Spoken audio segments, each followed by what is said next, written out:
Fala meu povo e minha povo, estamos aqui mais uma vez para dar pitaco na vida alheia, dando os melhores conselhos do dia, da noite, da madrugada, que possa te ajudar em algum momento da sua vida ou alguém que você conheça. E hoje participação especial da minha cadeira que está fazendo barulho igual cama de velho. Bora lá?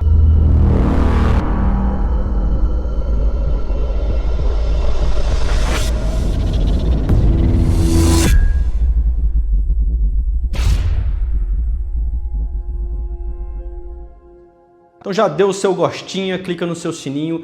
Eu não pedi isso no último vídeo e vi que pouca gente se inscreveu. Então pessoal, você se inscreve diariamente num monte de coisa que não te agrega, nesse site de fofoca. Então vamos dar uma forcinha para esse canal, que esse canal tem muita coisa para te oferecer. Pessoal, o vídeo de hoje é algo que toda família tem. E isso, para quem está vivendo, é o verdadeiro inferno. Como você já deve ter ouvido falar, toda família tem um problema. E esse problema, 100% das vezes, é uma pessoa. Até mesmo que quando não é uma pessoa, todo mundo se junta para se ajudar.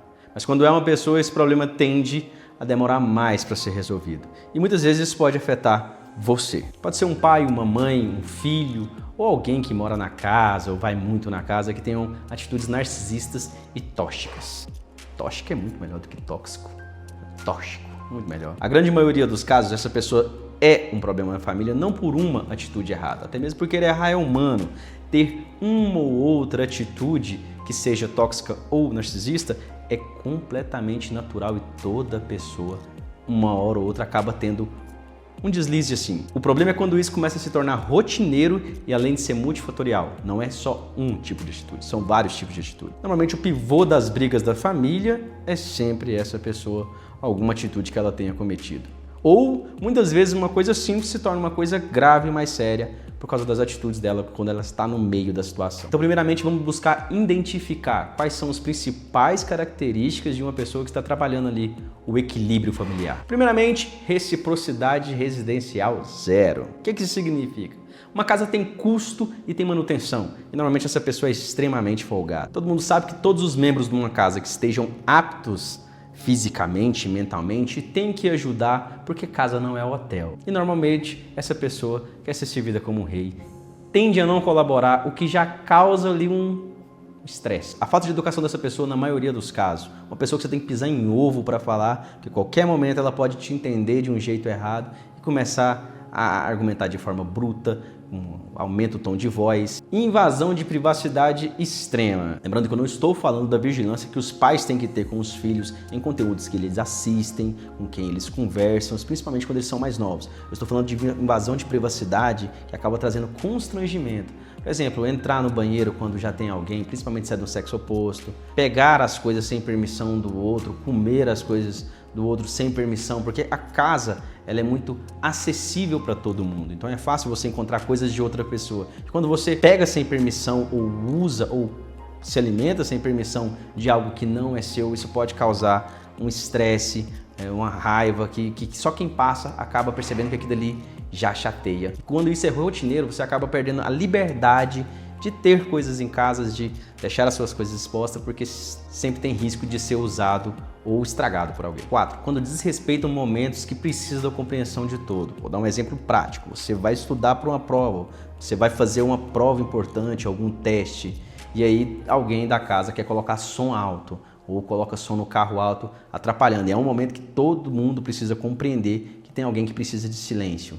5. Brigas de grande proporção causada por um pivô. Normalmente a pessoa está sempre no meio de brigas, sempre causando brigas, sempre fazendo tempestade em copo d'água. Brigas que muitas vezes tem muitas famílias no Brasil que saem até na mão. 6. Vitimização. Esse é um grande problema do narcisista, porque toda discussão, quando você vai jogar, você vai expor para ela que ela está causando algum problema, ela sempre vem com o discurso de vítima. E ser vítima, além de não ajudar em nada, atrapalha totalmente a possibilidade do seu próprio desenvolvimento. Porque primeiro você tem que perceber os seus defeitos, para depois você trabalhar eles e se tornar uma pessoa melhor. Quando você se vitimiza, você veda esse processo logo de início. 7. Esse tipo de pessoa na sua casa, ela tende a achar que tudo é ela, que ela é o centro do universo, que tudo é sobre ela, tudo é para ela. A gente poderia ficar aqui horas mostrando características de pessoas que estão totalmente desequilibradas emocional, psíquico e espiritualmente. E muitas vezes a pessoa que é o problema da família vai ver um vídeo desse e vai botar placa em alguém.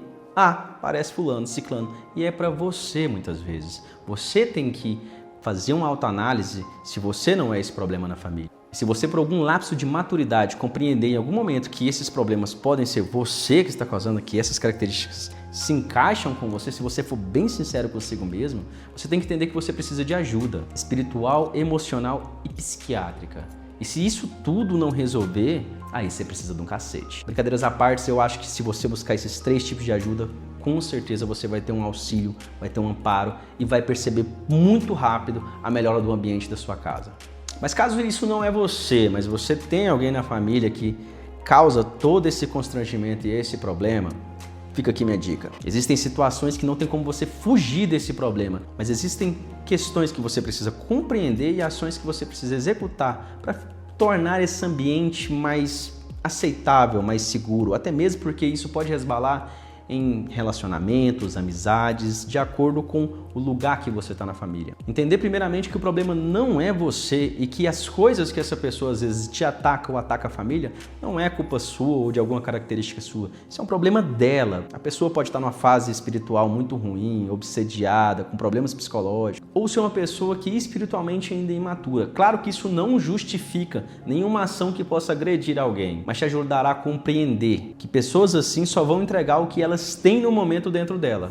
Se ela está intoxicada, ela vai jogar o tóxico para outras pessoas. É extremamente importante que você não carregue essa energia para você, que você não leve mágoa para o coração. Eu compreendo que isso em algumas situações é extremamente difícil, mas vai por mim, você pode até seguir sua vida com essa mágoa, com esse rancor, mas isso só vai fazer mal para você. E as mágoas, quando se solidificam, acabam virando traumas que atrapalham você futuramente em relacionamentos, até no modo que você enxerga a vida, ouve as músicas. Isso é bem mais profundo do que a gente imagina. Em muitos casos no Brasil, em muitas famílias, existem situações de abuso que você ainda tem que conviver com aquela pessoa por um tempo. Essa pessoa muitas vezes não vai nem reconhecer que em algum momento ela errou com você e muitas vezes vai tentar te culpar por isso. Então é extremamente importante que você compreenda que isso não é culpa sua e de que você não fez nada para merecer isso. Quando a gente fala de não carregar essa mágoa, de tentar compreender para entender esse processo, a gente não está falando de manter próximo da pessoa e nem se humilhando ainda. A gente está falando de você não carregar um peso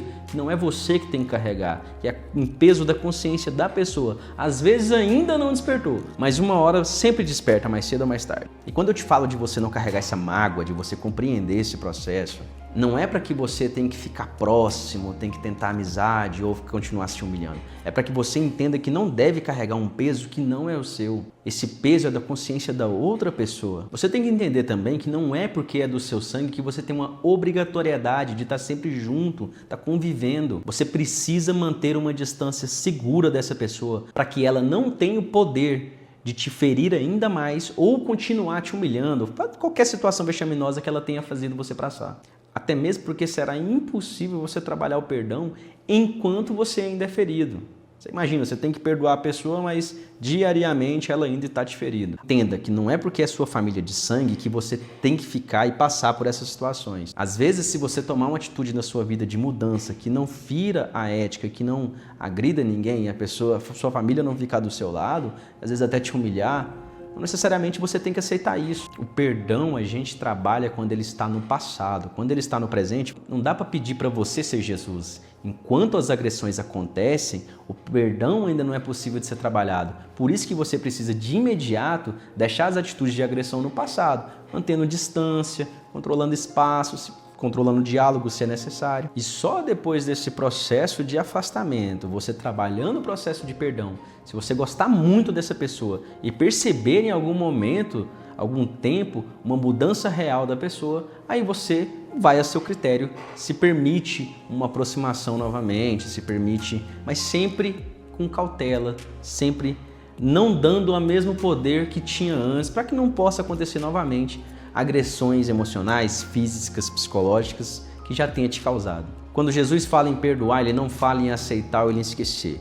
Ele fala em não levar para o coração e não carregar esse peso que não deve ser seu. Isso é um problema do agressor. Essa pessoa já plantou a consequência dela. O que você tem que fazer é tentar não participar dessa consequência, para que você não sofra junto. Bom, espero que se você se identificou, você tente um processo de mudança, porque isso é essencial para você ser feliz e as pessoas que você ama ser feliz. Se você identificou que alguém da sua família, você esteja preparado para cuidar de um distanciamento, para que você seja, de preferência, nem agredido nem um pouco, mas pelo menos que diminua o problema que você está tendo agora. E se você souber de alguém que está passando por uma situação assim, manda esse vídeo, porque quanto mais conselhos essa pessoa possa receber, mais ela pode ouvir alguma frase que pode dar uma luz, pode dar um reforço, ou pode fazer até ela criar força para tomar uma atitude, denunciar, se afastar. E fica o recado, se você sofre algum tipo de violência, sendo você mulher, homem, criança, idoso, não perca tempo, denuncie e se afaste.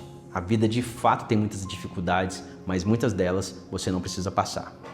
Então, não deixe de se inscrever, não deixe de dar like, te espero no próximo vídeo.